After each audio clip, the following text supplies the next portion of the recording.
tous, c'est Nathan de l'agence NIL et aujourd'hui je vais vous faire un petit tuto pour vous aider à traquer vos documents dans HubSpot. Alors ce tuto va être décomposé en 4 parties. D'abord on va voir les prérequis avant de chercher à traquer ces documents dans HubSpot. Ensuite on va voir comment intégrer un de ces documents dans une page HubSpot, que ce soit une landing page, une thank you page, un email, etc. Ensuite on va voir comment modifier le domaine par défaut si besoin, donc le domaine, l'URL qui va s'afficher quand on va télécharger le document. Et enfin, on va voir comment on peut suivre les perfs de chaque document sur HubSpot. Alors, on va commencer par les prérequis. Avant, en fait, de traquer son document de HubSpot, il va forcément falloir qu'il soit sur HubSpot. Alors, je vais vous montrer comment on va faire. Pour ça, il va falloir aller dans la partie marketing, fichiers et modèles et fichiers. De là, je vous conseille d'organiser vos fichiers dans des dossiers. Donc, dans des dossiers, des sous-dossiers pour pouvoir les retrouver facilement. Et donc, que ce soit vous ou les autres gens qui vont utiliser votre portail si vous êtes plusieurs dessus. Alors, par exemple, moi, ce dossier, il est dans tuto. Dans ce dossier tuto. Et je vais mettre un nouveau dossier ici. Donc, on va faire charger des fichiers. Je vais choisir mon fichier, je vais mettre celui-ci. Et il se retrouve téléchargé dans HubSpot. Il faut savoir une chose.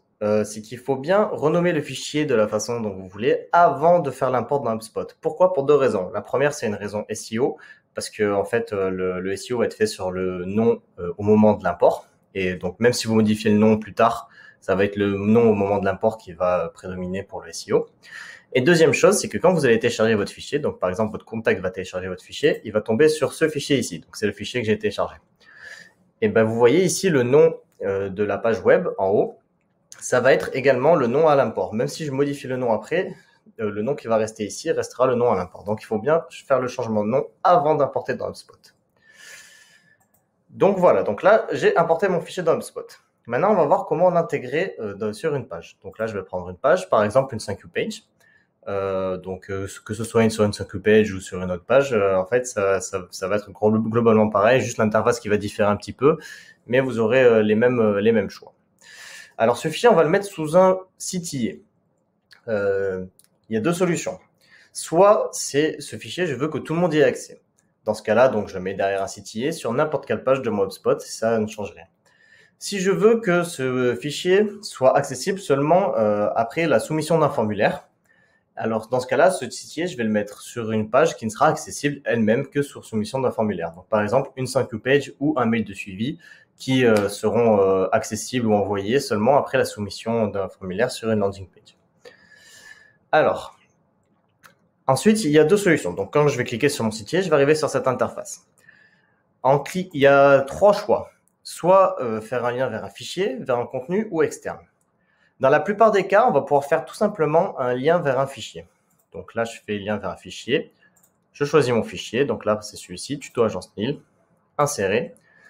Et donc, toute personne qui appuiera sur CTA pourra, à partir d'ici, accéder à son fichier en cliquant.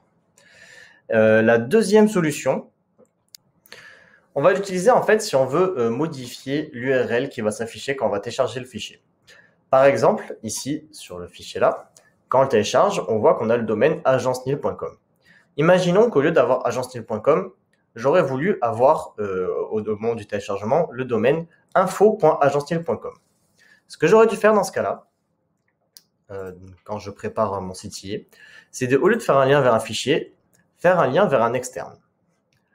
Après, je vais devoir aller chercher l'URL de mon fichier. Donc, je vais aller retourner dans Fichier, je vais cliquer dessus, et je vais aller prendre l'URL correspondante à celle que j'ai envie. Donc là, je voulais mettre info.agencenil.com, je prends celle-ci, je la copie, et je vais aller la coller dans mon lien externe, en faisant un lien vers un nouvel onglet. En fait, pourquoi on fait ça? Il y a certaines licences, certains portails qui ont des licences Enterprise. Dans ces licences, souvent, on a plusieurs business units. Par exemple, on peut avoir une business unit Plasturgie et une business unit Soudure sur le même portail. Si, imaginons, admettons que mon domaine par défaut, c'est un domaine, par exemple, info.soudure.com, et que le dossier que je fais télécharger, le fichier que je fais télécharger est un fichier sur la Plasturgie, ça va pas le faire, en fait. Ça va pas aller avec le domaine affiché. Donc, dans ce cas-là, ce que je vais faire, je vais devoir aller chercher mon fichier, comme je vous ai montré, changer l'URL, comme je vous ai montré, la copier-coller, et comme ça, quand on va télécharger mon fichier sur la soudure, j'aurai bien info.soudure.com et pas la mauvaise URL. Donc maintenant qu'on a vu comment intégrer un fichier, je vais vous montrer justement comment on peut aller modifier ce domaine par défaut si besoin. Alors pour modifier ce domaine par défaut, on va aller dans le portail, on va aller dans les paramètres, dans site web, dans l'onglet page, dans SEO et robots d'indexation, et je vais descendre jusqu'à la partie domaine d'hébergement du gestionnaire du fichier par défaut. Ici, en fait, tout simplement, je vais aller sélectionner info.agencestyle.com et je vais faire enregistrer. Une fois que j'aurai appuyé sur enregistrer, le domaine par défaut deviendra info.agencestyle.com et du coup, tous les dossiers que les contacts vont télécharger auront l'URL info.agencestyle.com. Donc maintenant qu'on sait intégrer un fichier et qu'on sait comment modifier si besoin le nom de domaine, on va voir comment on peut suivre les perfs d'un dossier particulier. Alors malheureusement, on peut voir que quand on est sur mon dossier, il n'y a pas de manière rapide de voir combien de fois il a été téléchargé ou combien de fois les contacts l'ont vu. Donc la petite technique, en fait, on va utiliser une méthode subsidiaire, c'est qu'on va aller dans notre fichier et on va regarder sur quelle page il a été utilisé. Par exemple, ce fichier, on voit qu'il a été utilisé pour un mail de suivi et aussi pour une 5Q page, pour la 5Q page Guide ABM Awareness. Alors moi, je sais par exemple que pour accéder à cette 5Q page, il fallait passer par une landing page et qu'après soumission du formulaire, on accédait à cette 5Q page. Donc ce que je vais faire, je vais aller sur la landing page qui correspond à cette 5Q page, donc la landing page Guide ABM Awareness, et je vais aller voir combien de personnes ont soumis le formulaire pour pouvoir accéder à la landing page. Donc là, par exemple, je vois qu'il y a 26 personnes qui ont soumis ce formulaire. Et donc, je peux en déduire qu'il y a 26 personnes qui ont accédé à la landing page, à la 5 page, pardon, et qui ont du coup accédé ensuite à mon fichier. Donc, je peux dire que ce fichier a été vu par 26 personnes. Là, ça fait 26. Après, je vois aussi qu'il y a qu'il a été dans un mail de suivi. Donc, pareil, je peux aussi aller voir ce mail de suivi, combien de fois il a été envoyé. Et donc déduire que normalement, les gens qui ont eu ce mail de suivi ont téléchargé mon fichier. Et donc, si je fais une addition entre les gens qui ont téléchargé mon fichier dans le mail de suivi et ceux qui l'ont téléchargé dans le 5 page, je peux avoir le nombre total de gens qui l'ont téléchargé.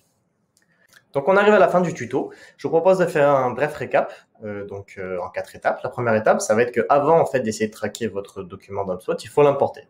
Et au moment de l'importation, n'oubliez pas de bien changer le nom avant de l'importer pour des raisons SEO et également pour que le titre affiché soit le bon titre dans le titre de la page web.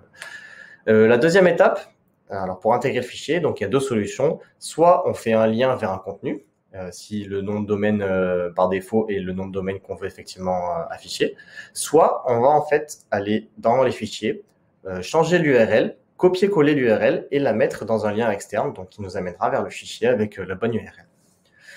Ensuite, donc pour modifier le domaine par défaut, si besoin, si jamais vous avez besoin de le modifier, on va aller sur le portail, on va aller dans la partie paramètres, dans paramètres des pages web, dans la partie SEO.